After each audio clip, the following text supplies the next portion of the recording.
And of course, as soon as the show starts, she's not on camera. Yo, you too. What is up? What is up? What is up? Nina, the original party girl, what's going on with your sis?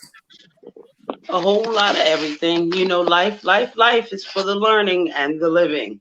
Yeah, I hear a whole lot of I'm done. I'm regular now. I love you, I'm man. not like Happy a whole Saturday. bunch of stuff down there before. And I'm getting some feedback. You might need to turn something down.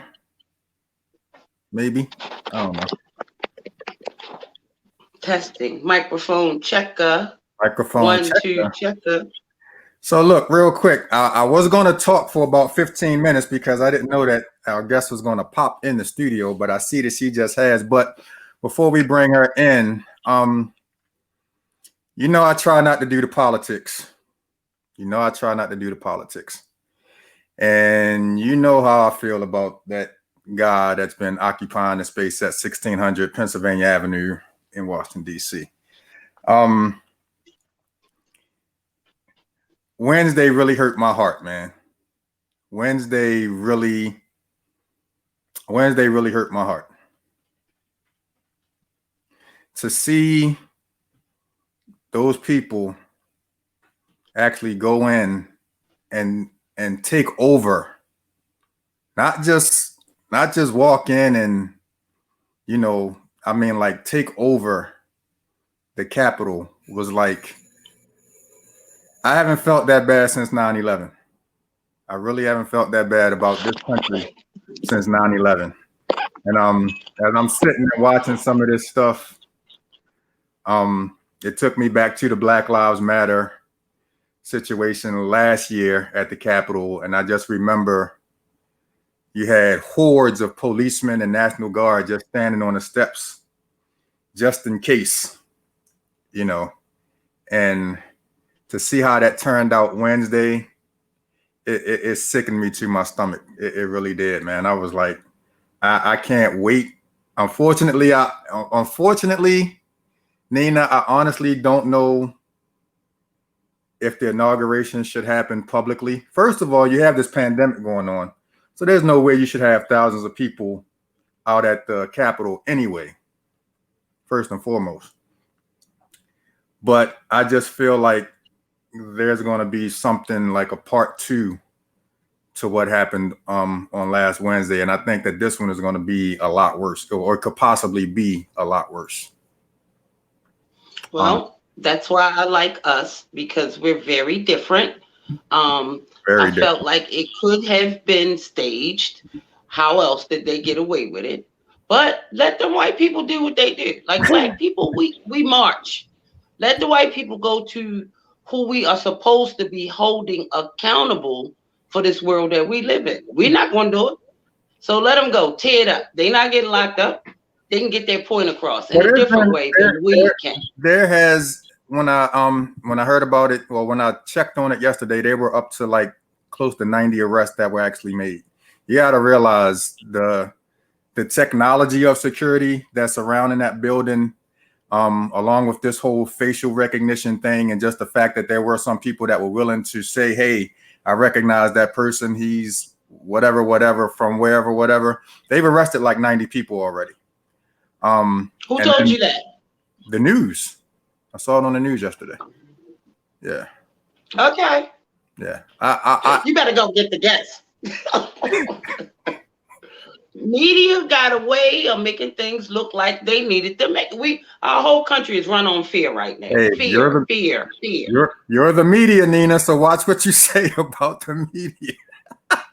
So the media is telling you to research. Do not believe half of what you see. Go research. Yeah. At this point, I'm not going to say that I don't care.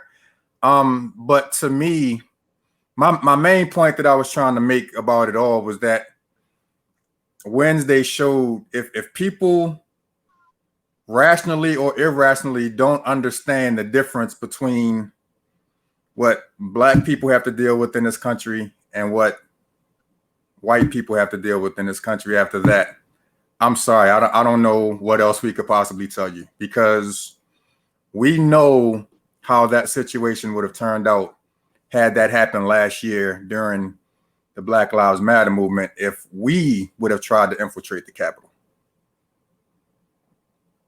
They might still be scraping up bodies if that was us, but that's neither here nor there. It's just we can't get this guy out of the White House fast enough. And the fact that he still technically owns the codes to all of the nuclear weapons, man, this dude could just wake up tomorrow and be like,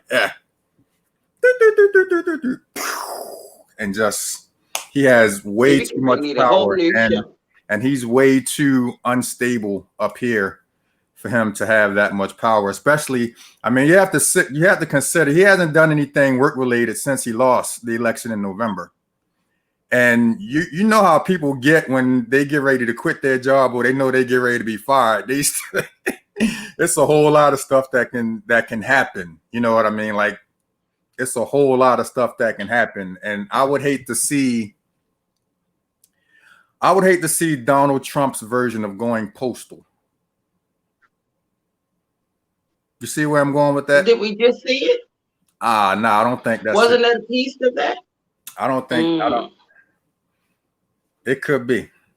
But at any rate, politics over for the day, because that's something I could talk about for the next 5 hours.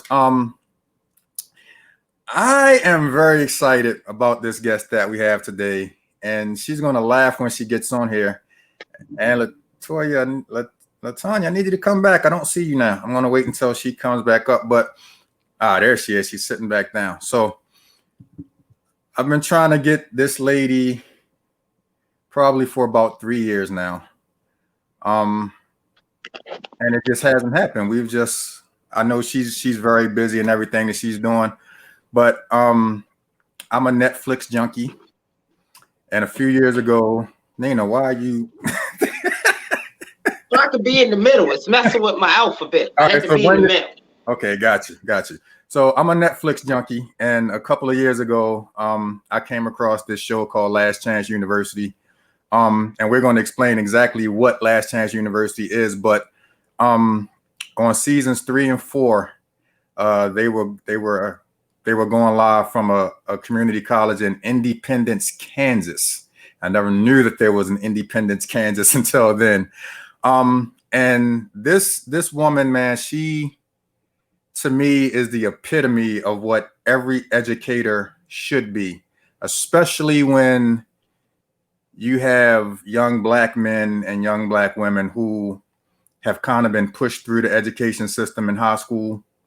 And at some point, in order to get them to that next level, you need someone like this that can step in and actually care about the person, and not just, in this case, the football player. You understand what I mean? Because Black athletes, especially football and basketball, because those are like the money generators, they can tend to just get swept through the system sometimes. And it's like, okay, we don't care about what you do in the classroom. Just perform on the field, perform on the court. We'll do what we have to do to get you through that part. Just win us some games. And then when those games are over and that player can't make it to the NFL or can't make it to the NBA, then all of a sudden they're out there with no real education, no valuable education. And it's kind of a, what do I do next? And this woman, she kind of steps in and makes sure that they have a plan as to what they do next. So without further ado, we're going to bring in Miss LaTonya. Hello. Oh, wow. Thank you both for having me. Absolutely. I gotta get myself out of fan mode for a second, because I'm a real junkie when it comes to Last Chance University. I've probably watched seasons 1 through 5 about 10 times. Honestly, I've probably watched them about 10 times. Just because it seems like every time you go back and you watch them over again, you see stuff that you didn't really pick up on when you watched it previously. But thank you so much. We finally made this happen. Yes. We've been working on it. And my thing is, it's always on God's time, and who knows? this may be the time that he meant for it to happen. But how are you, first and foremost? I am doing wonderfully well. I am living in Kennesaw, Georgia right now. Getting adjusted to the traffic all over again. I am a new yoga instructor. I am healing, still recouping and claiming health from my craniotomy surgery from last year. But I'm blessed. I'm here and I feel good. And how have you and your family been making out during this pandemic, health-wise? Is everyone good, or? Everybody's doing pretty good. For Christmas, we did a virtual family bingo. My sister made the bingo cards, and we came together that way. New Year's was pretty much the same way, respecting COVID. No one wants to get sick. No one wants to spread anything. So we're just very mindful of what's happening right now, not taking anything for granted at all. But real quick, I do want to shout out to my son, Nate Long. He's on Instagram at @ChickenGeorge11.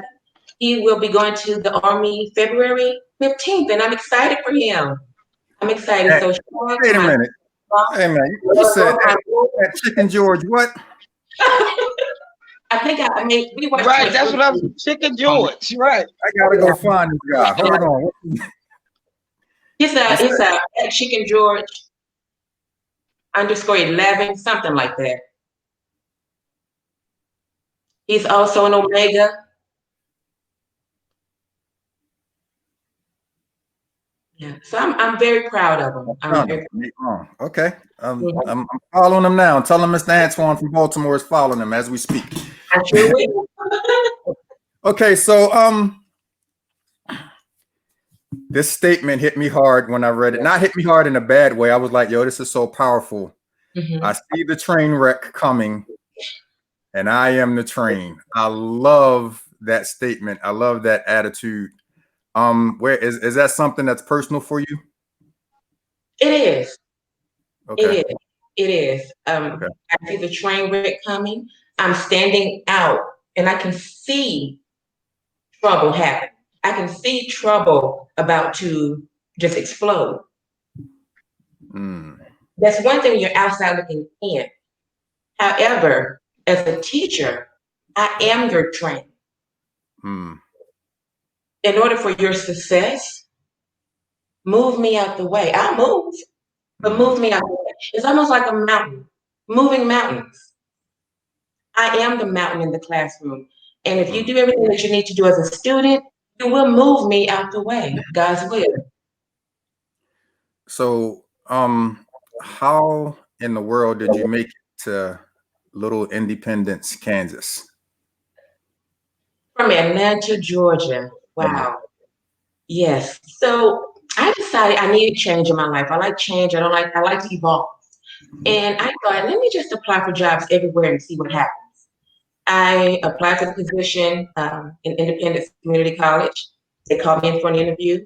2 days later, they offered me the position. I accepted. And later, I began the moving process. Was it what's the word I'm looking for? A hard transition? Most definitely.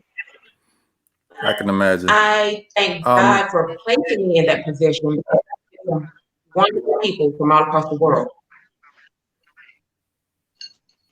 But how much of a culture shock was that for you?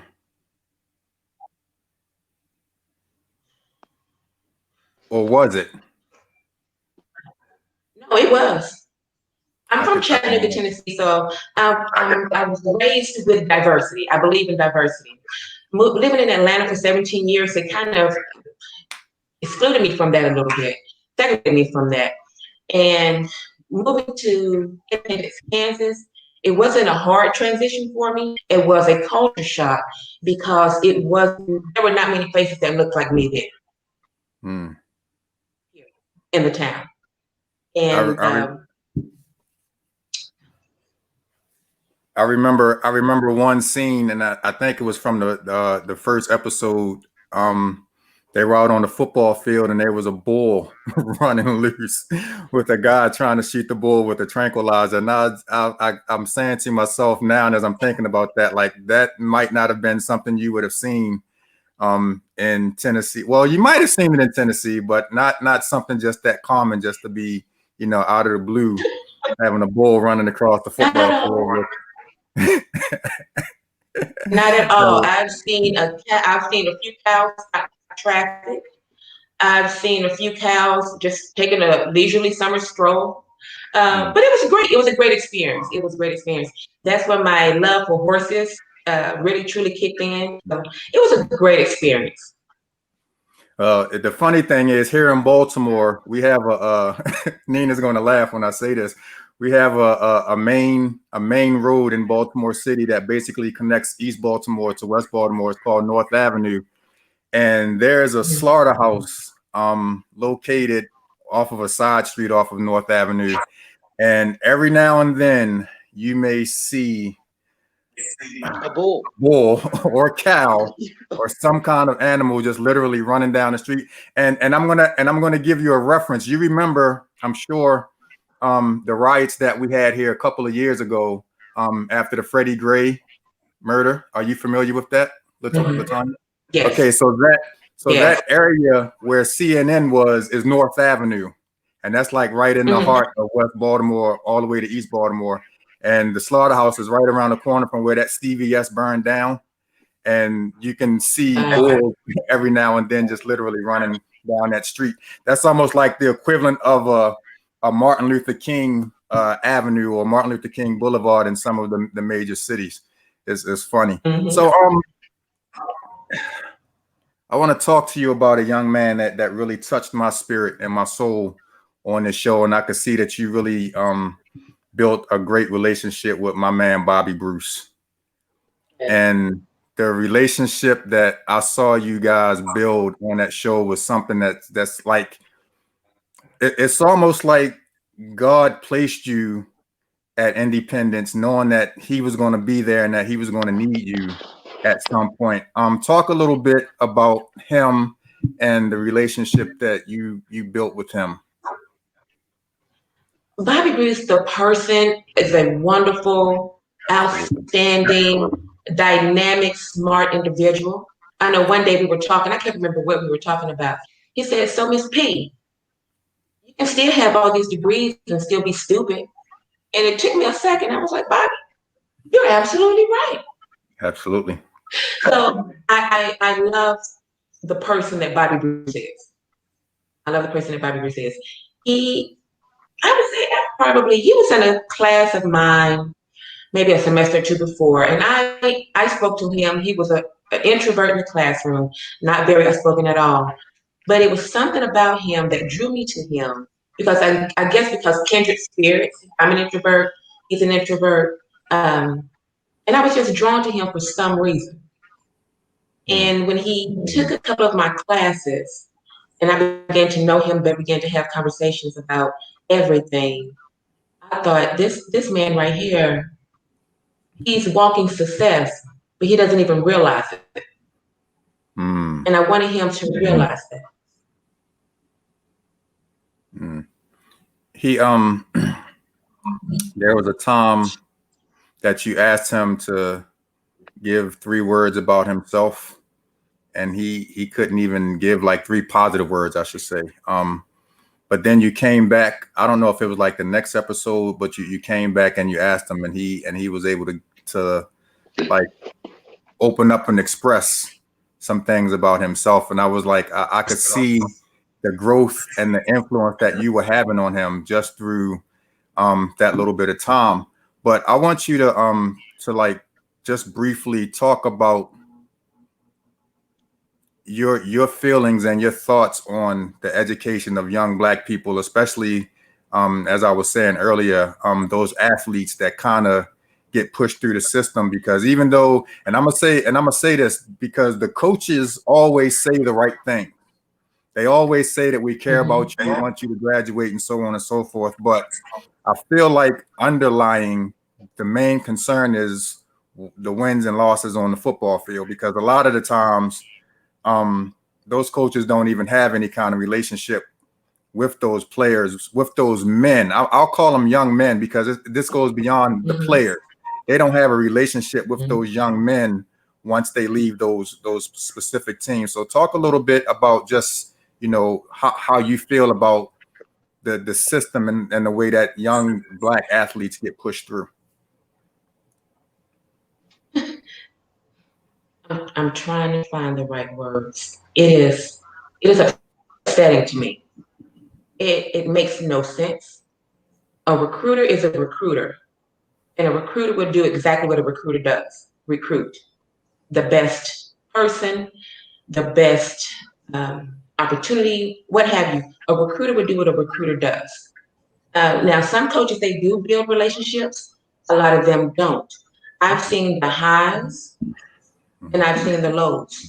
When you are high as an athlete, the world is yours. You're loved by your coach. Everything is given to you. You're admired by fans, and you're everything, and it feels good.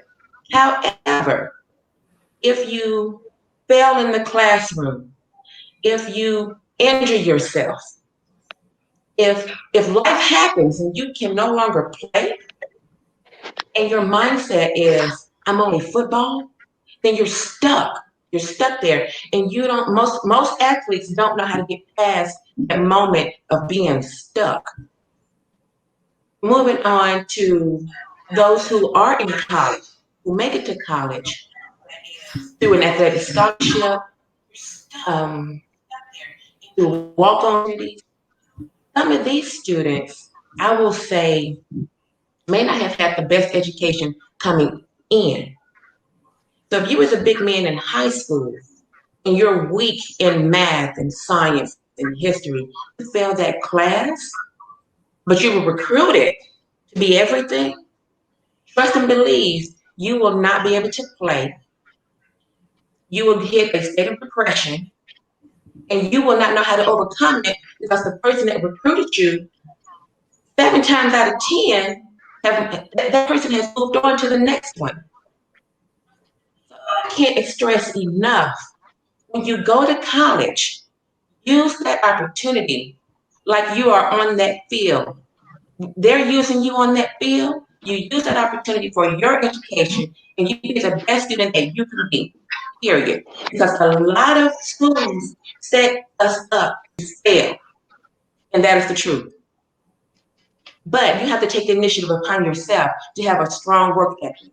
And strong work ethic in a classroom will transfer on the field, and you can get to be that 1.6% NFL player on a pro team. So do not take your education for granted. If you choose not to go to college, that's okay, but have a trade, have something. While you're in college, and I know I'm probably bouncing all over the place right now because I'm just so passionate about this. Right. If you are in college and you have no idea how to read your transcript, sit down somewhere and have someone to teach you how to read your transcript. Do not let a counselor or a coach take your opportunities from you for success. If they only put you in classes for communication, psychology, sociology, these are great classes. These are great jobs for the community. But a lot of athletes you will not find majoring in business, math, or STEM. Why? Because you don't have time because of football. And that's okay, but I think time needs to be made for the setup for success. Because most men want to come out and make a decent salary. If you're making $33,000 a year, you're going to feel some sort of way. Yeah. And you may look back and think, wait a minute, I didn't have a great major to set me up for success. And I'm not discounting any majors. I'm just saying you want to set it for success. And if someone doesn't have that for you, you best have it for yourself. All that to say, the educational system in America is not always set up for our benefit. You were ready to say something, Nina? No, I was listening. I was agreeing. I was amening over here. You had that look on your face. I thought you were getting ready to chime in. And for me, I agree 10,000% with everything you said, Miss P. But it kind of unfortunately starts now in even the lower levels of education. Like and I by no means am I picking on Bobby, but he's the one that just had those moments with me as far as his interactions with you that stood out the most with me throughout the 2 seasons of the show. Mm-hmm. And it just hurt me one day when you guys were talking about I don't know if you guys were if you had them writing papers or something like this, but you had mentioned something about the period placement in a sentence. And Bobby's words, and I'm going to kind of paraphrase it here. He was like, I don't really know where to put the periods. I just find little places to stick the dots in, so to speak. And when that immediately made me think about my son, because my son hated English. And the one thing that I notice about this younger generation is that they kind of write the way that they talk. And a lot, I've seen situations where students will put words like "okay, yo," or "I'm finna do this," or some kind of a slang term, like literally in their school work. So where do you think the responsibility lies? Because by the time they get to you in community college, we should be able to structure sentences and know where to put a period. We should know when, that thought or that statement ends, that the period is like, okay, that's the end of that thought, on to the next one. Where does that responsibility, because this is something that's like common now. And this isn't just something that started happening when Last Chance U came on. This is something that I see on a very regular basis. Right. And it's sad. It's really sad. It's a hard pill to swallow for me as an English instructor. It does start before high school. I don't know where the breakdown is, maybe third grade. I'm not sure where it begins to trickle down. It starts at home. Because again, that's where that initiative comes in at. So if your junior high school, if your classroom, if your history teacher is not teaching you about certain parts of history that you may want to learn, you need to take the initiative, pick up a book, go to the library, Google some information from qualified sources, and learn on your own. Knowledge is everything. It starts at home. It starts with yourself. And school, well, school is school. We all know how the education system is. It can be better. But yeah, it does start way back. Read a book. Let's start there. If you just pick up a book and read, it doesn't have to be a novel. It can be a graphic novel. It can be short stories. It can be poetry. Just pick up a book and read. And once you pick up this book, you will see the flow of writing. You'll see how punctuation goes. And it'll help you understand. So when you get to the classroom, you may have questions, but because you've seen it before, it will help you understand it better once it's explained. Mm-hmm. So it starts at home. It starts at home. That doesn't help you. Yeah. It starts at home. That was going to be my next statement / question. Like how much of the what happens at home, because we're here in Baltimore, our public school system, I'm gonna be honest, is probably one of the worst in the country at this point. Mm-hmm. I feel like our government has failed us as far as the money that should be made available to our public school system. I'm a project of Baltimore City Public Schools, and I believe Nina is as well, at least high school. I don't know what you did before you got to those Wildcats, Nina, but we both graduated from public schools. But it hurts me to this day when we're in school and our kids have to sit in the classroom with coats and hats on because the schools don't have heat, or in the summertime, or even in the springtime, because now it's like as soon as the temperature gets around 75 or 80 degrees, the schools are too hot. So now the students have to get sent home. They spend enough, well, they get enough days off as it is. And to have to just miss that extra time because of, you know, something that's totally not under their control, I think it's sad. It's like, where do we, who takes the responsibility and who picks up the ball and says we have to do better? And here in Baltimore, we've had a lot of mayors that have said it's going to get better. And, you know, we have casinos that have been built here in the city based on the fact, or based on a lie, I should say, that a lot of that money that was made by the casinos were going to get allocated to Baltimore City schools. And not to say that it hasn't happened, but I don't think it's happened nearly as much as it should, because there should be no way with a casino here that's generating over $30 million a month that we should have schools with no heat and no air conditioning. It's just crazy to me. Can I tack on to your question? Be good, Nina. LaTonya, hi. So just to wrap my head around Twan's question, I feel like with the pandemic, we're now homeschooling. So I feel like the answer to your question with your politicians, that's us. We have to be diligent in following up on what we voted these people in to do. But in today's time, we're homeschooling. I was always uncomfortable sitting in school for 6-7 hours a day. It's not set up for that. That's to get us prepared to go into work for 8 and 9 hours today. But as far as what we were presented educationally, a lot of that didn't belong to us. A lot of that was untruth.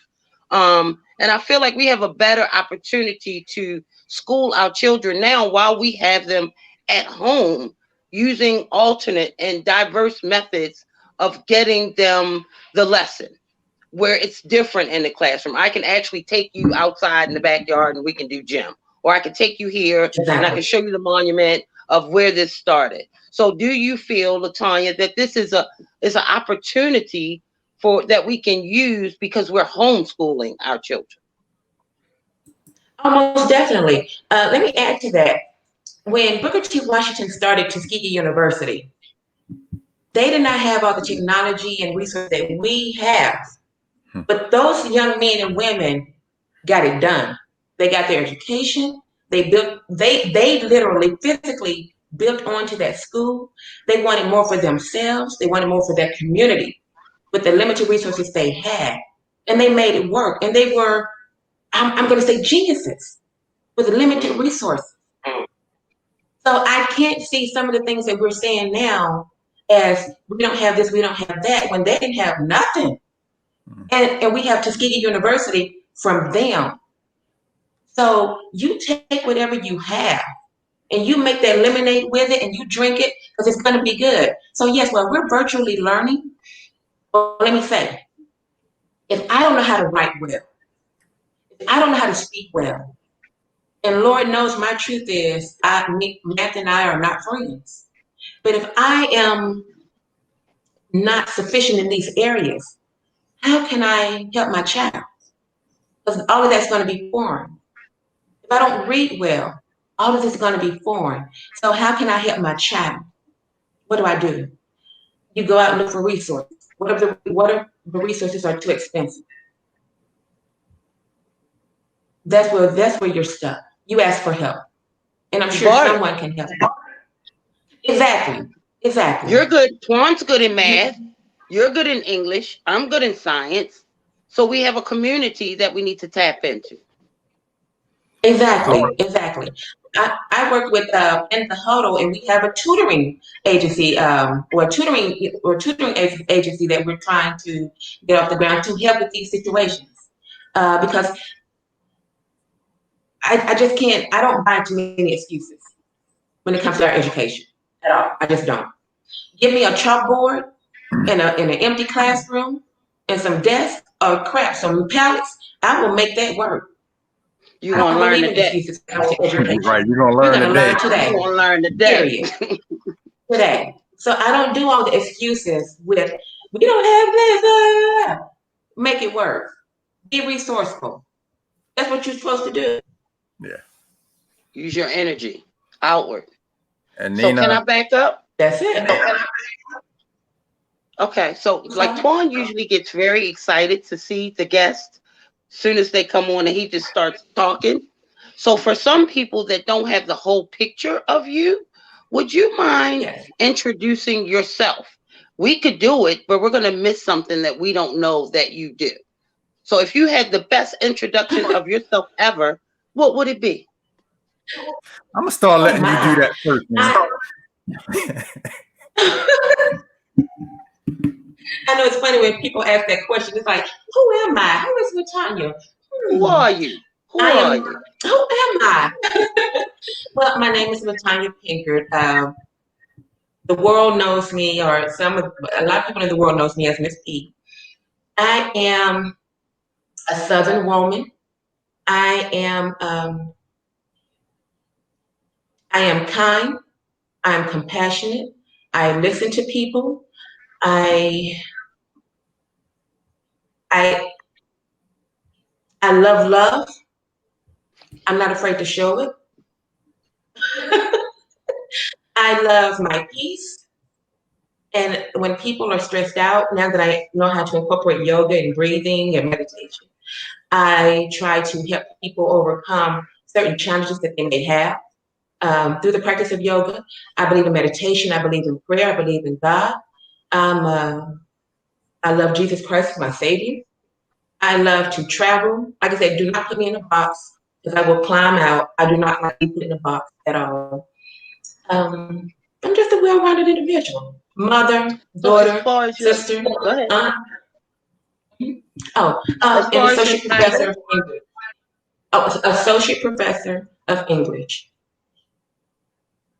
So are you an actress because you're on the show, or because that's a real show? You're not. Well, let me tell you about that. Well, is it some acting to it? Let me tell you. So my son, again, his name is Chicken George. They reminded me a few years ago. They were like, "Mama, do you remember when you did the one-man show of the Atlantic slave trade?" And I said, "What? I did that?" They were like, "Yeah, we were probably like 3 or 4 years old." So I want to say it started my kids were 3 or 4 years old when I did the one-woman show and acted out a lot from the Atlantic slave trade. So from there, a friend and I, we co-wrote and directed a play in junior high school. Her name is Jindera Malvo.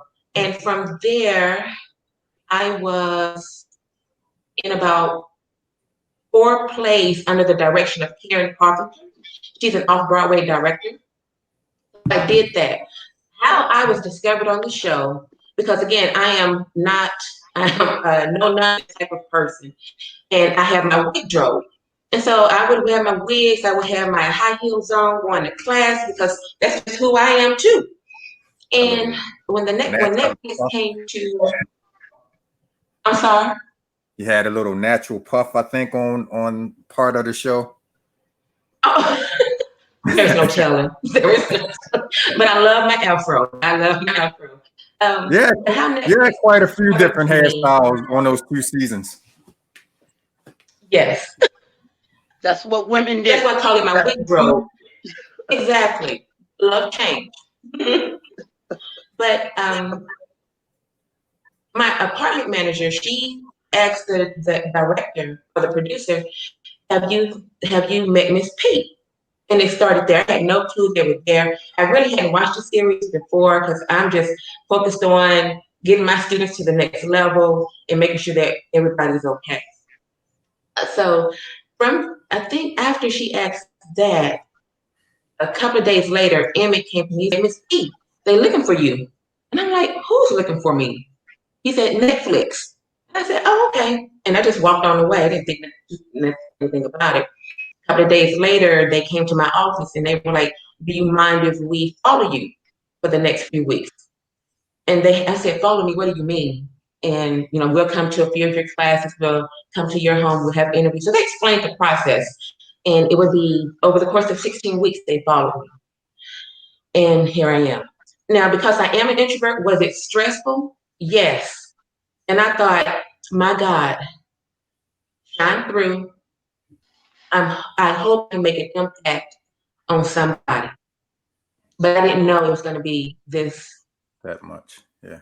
kind of What did impact. they see? Why are you different? What did Netflix see that they liked? Or what's different about your teaching style that made you a good candidate for this production? Well, because Everything. I am no nonsense, right? Yeah. My flair. Everything about the Because I teaching. am no nonsense. Because I don't sugarcoat. I tell the truth. No, no sugarcoating. Because why lie? Why do that? My teaching style is more of a boot camp style because I understand that you've probably come from a place where you didn't learn how to write. You didn't learn how to speak well. You didn't learn certain things you should have learned. So I don't have time to sit in this classroom and talk about my cats, dogs, and kittens. I need to teach you because I'm on borrowed time. Now, for those instructors that do have the leisure and luxury to talk about certain things, wonderful. You're creating an environment in the classroom that, we can share our life story. And I really didn't share my life too much with many of my students because I'm trying to get you to another place. I'm trying to catch you up. So I don't have time to have this conversation with you about my cats or kittens. I would sit with all my students one-on-one. No one could hide from me. No one could hide from me. I sat with each of my students as often as I could. Because even if you try to get someone to write your paper and it come back to me, I'm like, you didn't write this. I know how you write. You And for already me to know. be able to say that about each of my students, you can't hide from me. And I use that power to create successful individuals in that 15-week time frame. Yeah. So to answer your question, Nina, yes, she does have some actress background, but that show was 100% Miss P. That I believe that was 100% reality from what I've seen of her on that show. I don't think that there was any, nothing scripted, nothing. Very no script. They don't create any situations for you to jump not off. at all. And you mentioned not at all.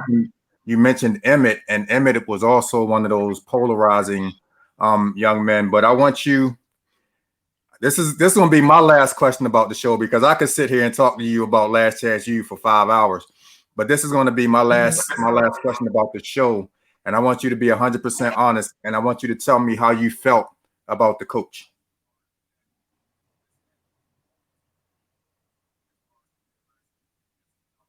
How you felt about? I'm just playing.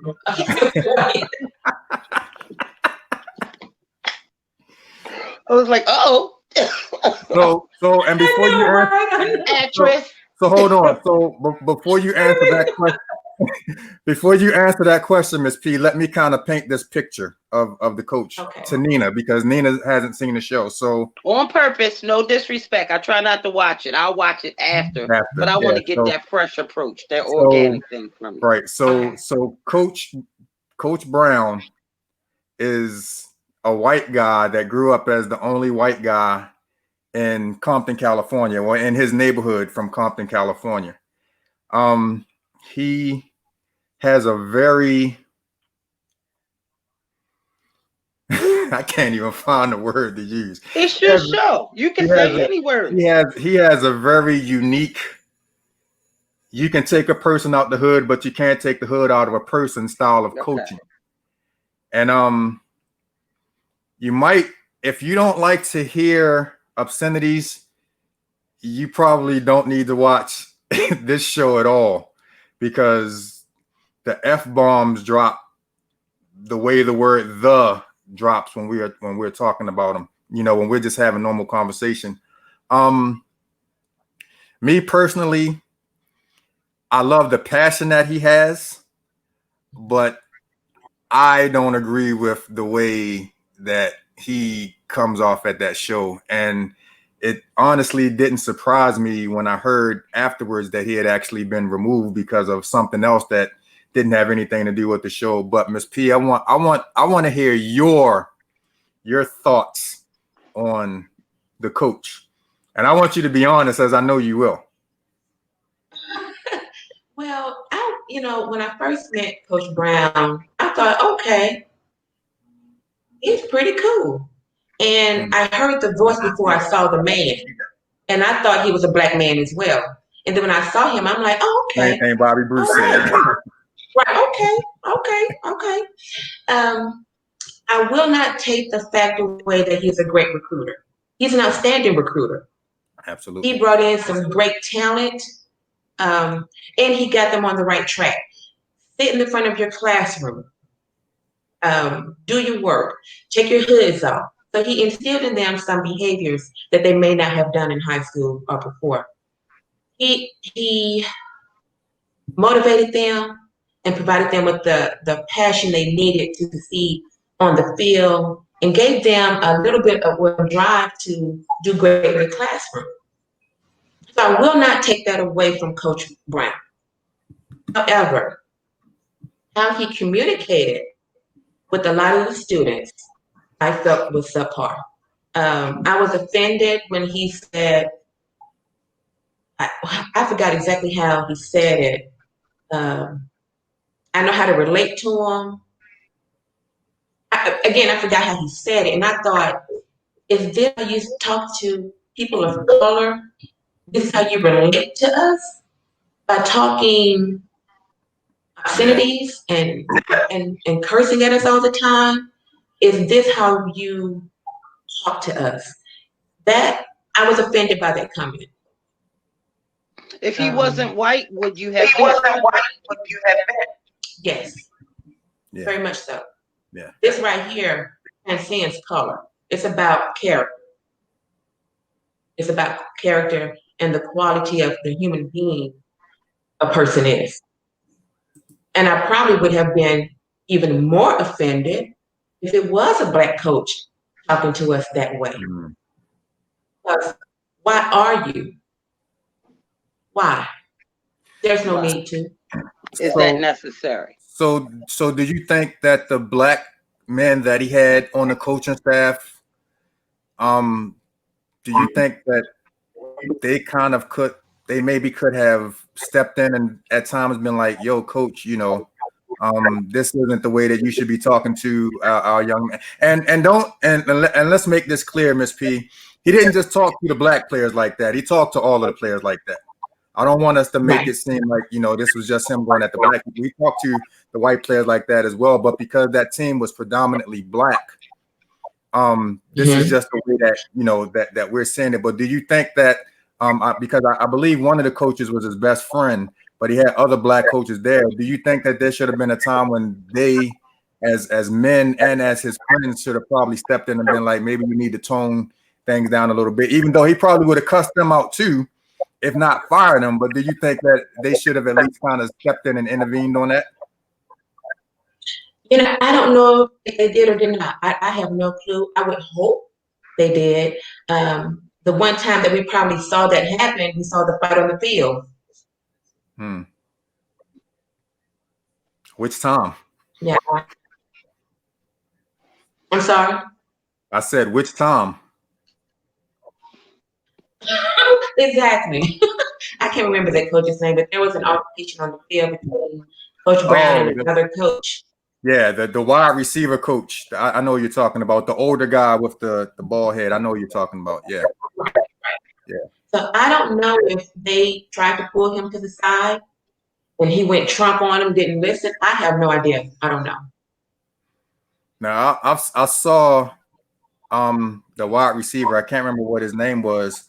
He went to the coaches and told the coaches, yo, Coach Brown needs to chill out, because I think he was really, especially with Malik, he was really going hard on Malik Henry. And the coach, the player was trying to explain to the other coaches that, yo, some of us we don't accept that. We don't react to that. Well, that's not what we need. We not saying that we need to be coddled and soft, and don't get it twisted. Every coach in America cusses.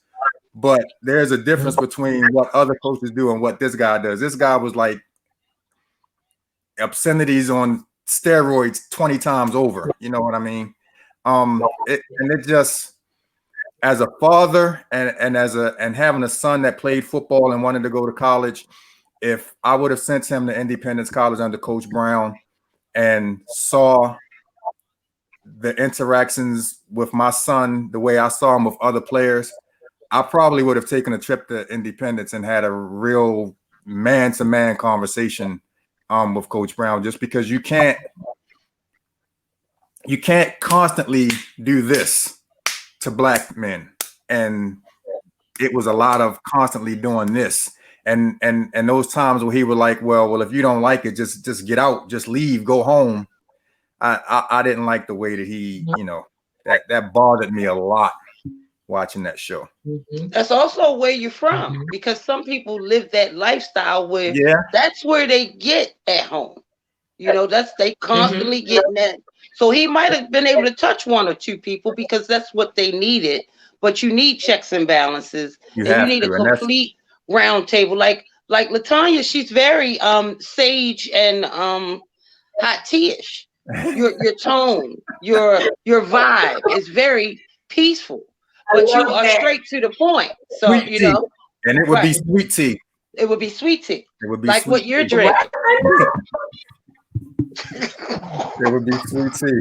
So everybody needs a piece of all of these things, but you don't need too much of one thing to make you successful. So in my last 6 minutes that I usually get to talk, LaTonya, there's a woman piece. So you did. How did you get to where you are? Like, what was your career path? You're a life coach. You have your teaching thing. You have your yoga and meditation. Like, what was the order that these things fell in your lap?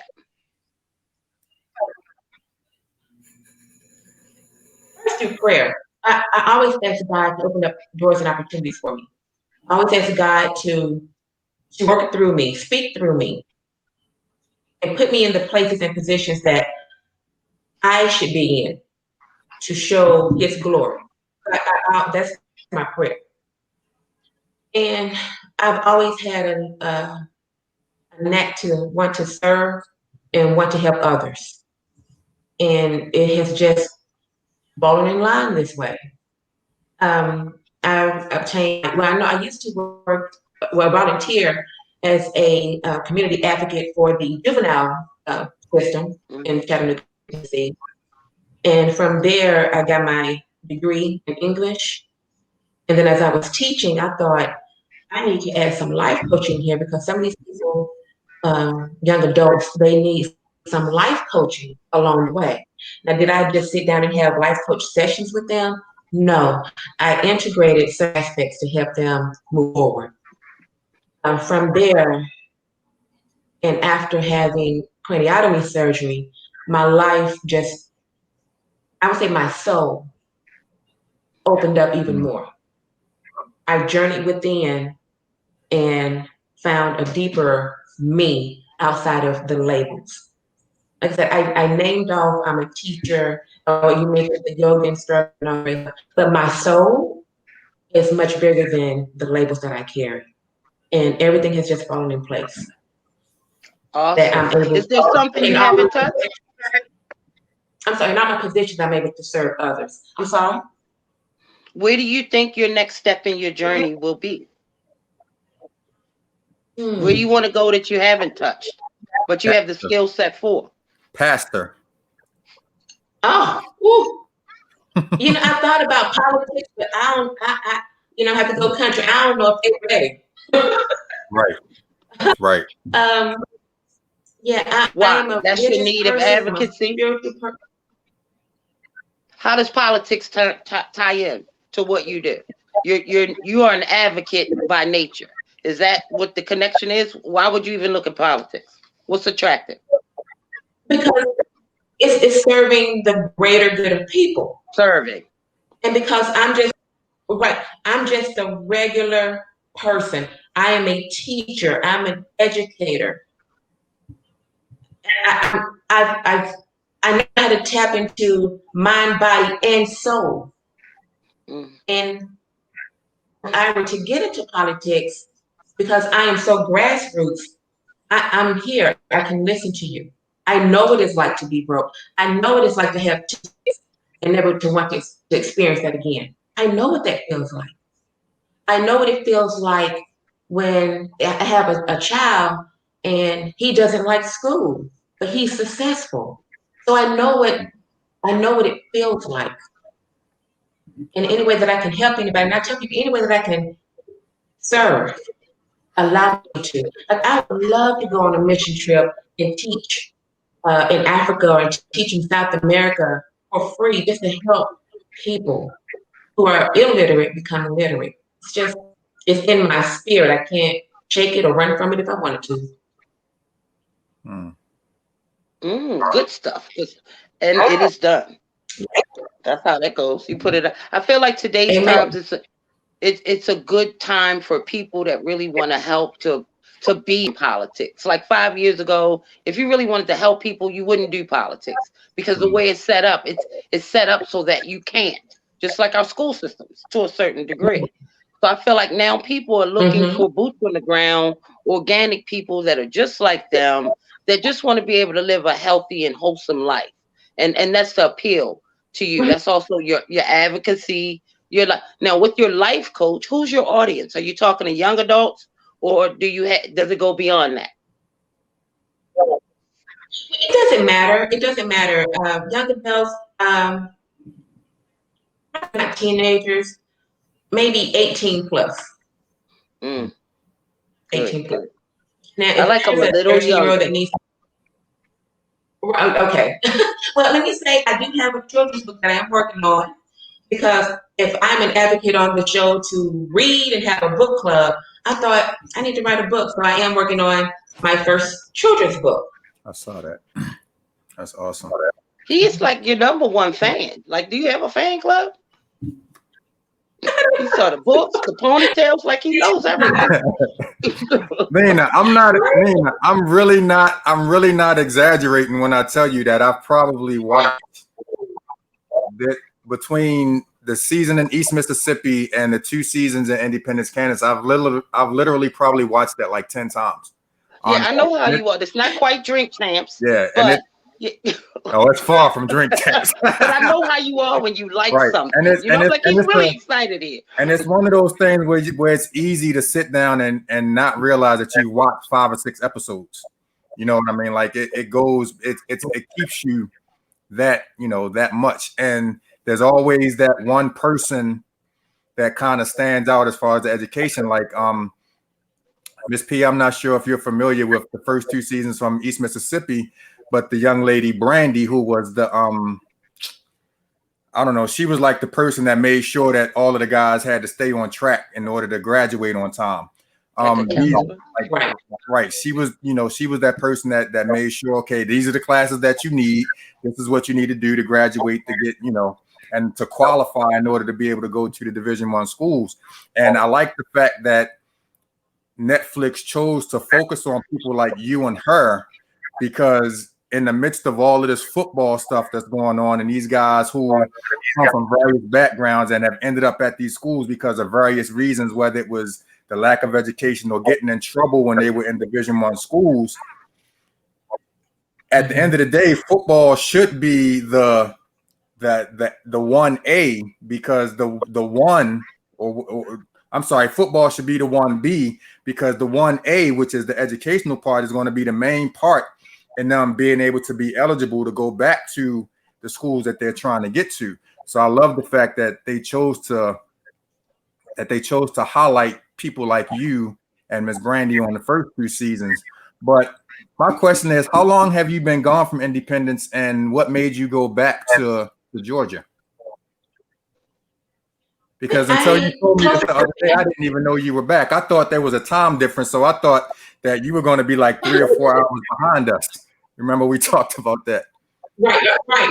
No, I'm back in Georgia just to be closer to family. Due to COVID, I'm strictly online. Again, because of the craniotomy last year, I don't want to be around a lot of people because my immune system and so on and so forth. So it's best that I'm teaching online right now. And I figured. Say it again. What was the procedure? Crediotomy? A What was the craniotomy? procedure that? Can you tell me what that is? Yes, it's brain surgery. When I had to have it, when I had to, well, basically I went to, that's another conversation. I think our time is about it. Anyway, when the doctor came in and said, yes, we have to perform craniotomy on you, and I thought, oh, okay. He said, we're going to make an incision in your head. We're going to pull this down and pull this back. And I thought, here we go. And yes, my head just started hurting at the thought of that. You got a headache, right? Just from the thought. Right. And the moments before surgery, I think I'm up here dancing like, okay, about to go to craniotomy surgery. I'm good. God got me. Because God got me. How long ago was it? Last year. Last year. Do you notice anything different in how you think? Well, let me tell you. Was that another show? That's another show. It is another show. Okay. Okay. I would love to continue that conversation because it's so many people that have these like brain issues that I don't know if it's because it's my age or not, but I'm starting to notice that, okay, this is bigger than what I thought. I used to think that was rare, but I'm seeing a lot of people my age actually going through that type of surgery. So yeah, mental note to self, we can hook up on another venue or avenue so that we can complete that conversation, please. We could always bring it back for a part 2. Right, for that, because I've got, shouts out to Doreen. I don't know if you know her, but she's battling a brain issue right now in the house community, and she's really big in the house community. So we're life can be disposable. We're so quick to do things and so quick to detach. So when you actually land in that minute, in that moment, it's some hard work that has to be done there because you have to deal with it. So, and I think that's a lot of what we are doing with COVID and a lot of what we are not doing because we got a lot of time, but we're still afraid to sit in that moment to see what this whole thing means to us beyond what we're seeing on television. So if I was in my 20s and I feel like I want to be just like you when I grew up, give me some advice. That's gonna be good. I know. I would say 20 years old, I would ask you a few questions. First of all, what are your goals? To be just like you. To be just like me. You say first, what are your goals? I have to interview you. Okay. I have to find out your game plan. I have to find out your mental. I may even, before I even advise you, I'll probably say, hey, let's go have lunch. Hey, let's go do something else. Because now I need to see how you interact, not only with me, but with other in different surroundings. With your waitress, right? So a part of you is very spiritual. Do you feel like that's a part of your conversations and business endeavors where the person is spiritually? Definitely. I do not deny God at all. So that's your center. Right. That's my center. That's my peace. That's who I am. So I do not and I will not deny God. Gotcha. So in order for me to be just like you, when I grow up, I have to identify what my core is, what my spirituality is, what my relationship is with my God. So in order for me to be able to do all this other great stuff you do, I can come back to my center. So if you're not prepared spiritually, you may not be able to be just like you when you grow up. Correct? Right. Correct. Am I perfect? Of course not. Do I look for a mentor? Of course, because I love wisdom. I love knowledge. I will never say I've reached the point I don't need any help. That would be foolish of me to say that. But for me to be like me, you have to know who you are on the inside. And you have to be open to receiving who you are on the inside. And if there's something that needs to be changed, pray for it, meditate over it, and change that, because change can come, but it only has to happen within. Nobody else can change you. Nobody else can change Are me. you changing? Are you still changing? Are you still open to change? What's your birthday? I'm never going to be put into a box. So I'm constantly evolving, changing, learning, growing. Like I bought a guitar the other day. Nice. I got drums. What's your birthday, LaTonya? October 4th. I'm the same as my baby. father's. The same as my father's. Yeah, you're good people. You're good people. Yeah. So if you didn't die or anything, but if we had to live off of some words that you left us, what are they? LaTonya always said, or if I don't remember anything she ever said, I will remember this. Don't use the N-word. Oh. Good one. I would say make someone else smile, but first yourself. Mm-hmm. I tell my boys that make someone else smile, but you have to make yourself smile first. Because if you're not happy, it won't come out. Make yourself smile first. That's real. So to not keep you here all Saturday afternoon, as I definitely because I definitely could. I would love to, and plus I know Nina is getting ready to hit the road or hit the air. I don't know how she's leaving, but she's getting ready to leave me here in Baltimore while she goes and has some R&R somewhere. You heard what she said. R&R is necessary. Yeah, but she didn't say leave Mr. Antoine while you go get it, though. You got it. Watch television. Watch Netflix. You be all right. No, see, next time you have to invite me along with you, Nina. I do that. I really do. I try to take people with me on my little journeys. This one is completely a shutdown. Like the whole world is doing all kinds of stuff. I have to, in my overthinking, shut it completely off. I need to go back to me, not what people think I am or what I do. Right. I need to go have a talk with myself. Yes. By the way, Miss P, if you ever decide to get married, Nina can marry you, and she can also set up your reception and all of that kind of stuff. So keep her in mind when that lucky man comes along. So we are talking about Zoom weddings now, how to make them legal. Yeah. So that's where I'm going. Hey, why not? So we got a seafood date set up with Melba Moore when she comes to Baltimore.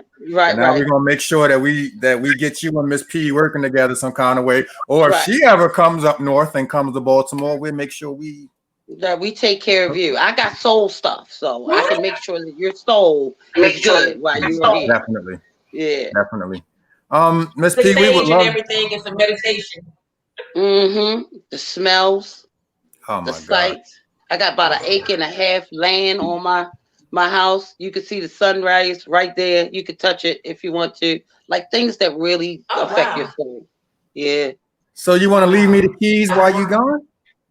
Sure. Watch this cat that been in here the whole time, like jumping on stuff that I've kept out of the picture. Watch that cat. You just messed it up with the cat. But Miss P, we definitely would love to bring you back for a part 2. So can we communicate through email and try to set up another day and time that we can bring you back on? If Saturdays are best for you, we just have to find a Saturday when Nina's not busy.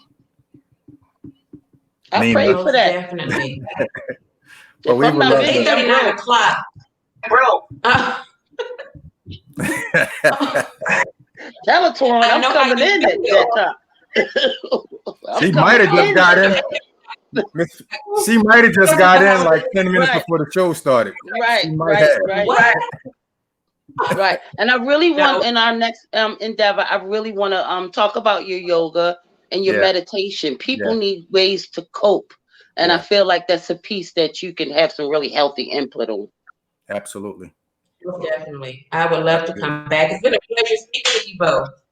Thank you. So on behalf of Access Granted, Hold up, stop. Because he don't do the intro or the extra. Go ahead. So, Miss P, when you get an opportunity, can you just send me a couple of dates and times that you're available, and I can get back to you and coordinate with Nina, and we can make sure that we can get you back for part 2. Yes. Okay. A quick one. So Brilliant. Besides Netflix, Last Chance U, seasons 3 and 4, how do people find you? How do they connect? I am on Facebook. I'm on Facebook at LaTonya Pinkard. I am on Twitter at LaTonya CLC for Certified Life Coach, LaTonya CLC. And Instagram. Your name, LaTonya Pinkard. Listen to your fan. He know. I know it. Trust me. He know. It's your name. Somebody had my account a couple of weeks ago. Oh wow. Yeah. And unlike some people, she actually replies to your messages and emails and stuff. So, and it's actually her, not a representative. So nice, good stuff. Access grant. Nice. The show came out. Every email, every message, everything that I've received, I've tried my best to respond to each and every person.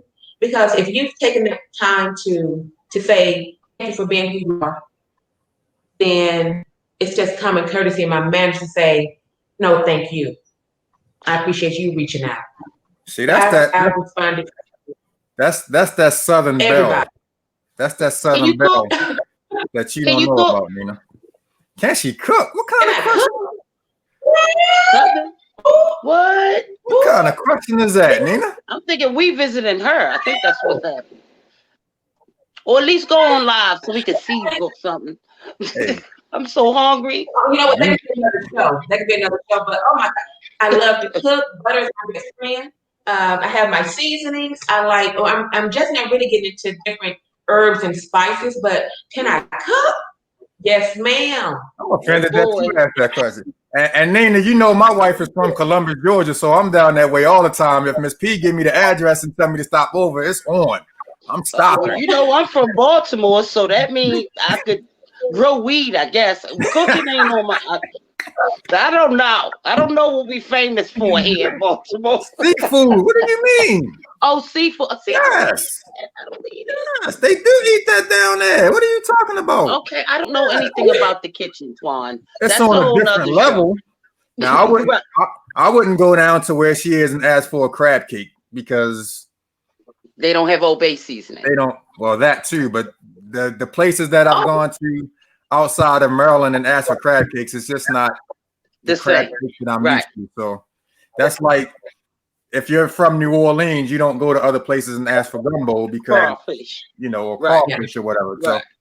So but yeah. Right. So yeah, we're definitely gonna do a part 2 to this, and I am so appreciative of you just taking some time out and just thank you for always being receptive and responding because a lot of people don't, but that is what it is. But I love the work that you're doing, and I just want you to keep going. And we're definitely going to get a part 2 so we can get you up in here again. And we're going to talk about the yoga, and we're going to talk about the meditation, breathing techniques, and I need all of that. I need all of that. Right, everybody does. Everybody. I need it all. I need it bad. What was that? I got you. It's a girl thing. It's a black girl rock thing. I got you.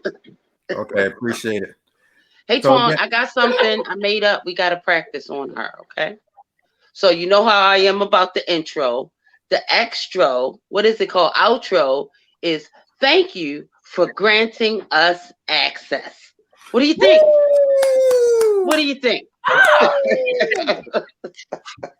like that. Thank you. I made it up. All right, we'll use that. We'll use that tomorrow, man. For those of you that are watching, and Miss P, if you are a fan of the R&B group High Five, make sure you tune in with us tomorrow at 8 p.m. We'll be back for another.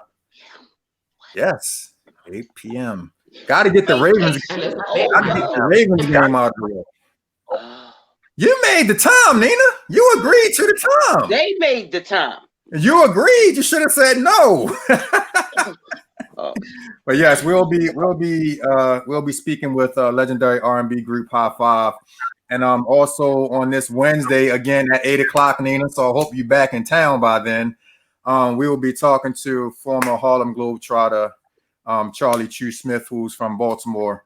And he's doing a lot of great things. So I'm looking forward to both of these interviews. And Miss P, thank you again. We'll definitely be in touch to get you back up here for part 2. Nina, I love you. Safe travels. Don't do nothing that I wouldn't do. Safe travels. I don't know if that's even worth me saying, but everybody, man, just have a safe and pleasant weekend, man. We enjoy all of the love that we've gotten from Facebook. I'm going to go back and look at some of the comments that we've made. And that's it for me. Thank you for granting us access. We love you guys. We'll see you tomorrow at 8 o'clock. Happy New Year. Happy New Year. Bye-bye.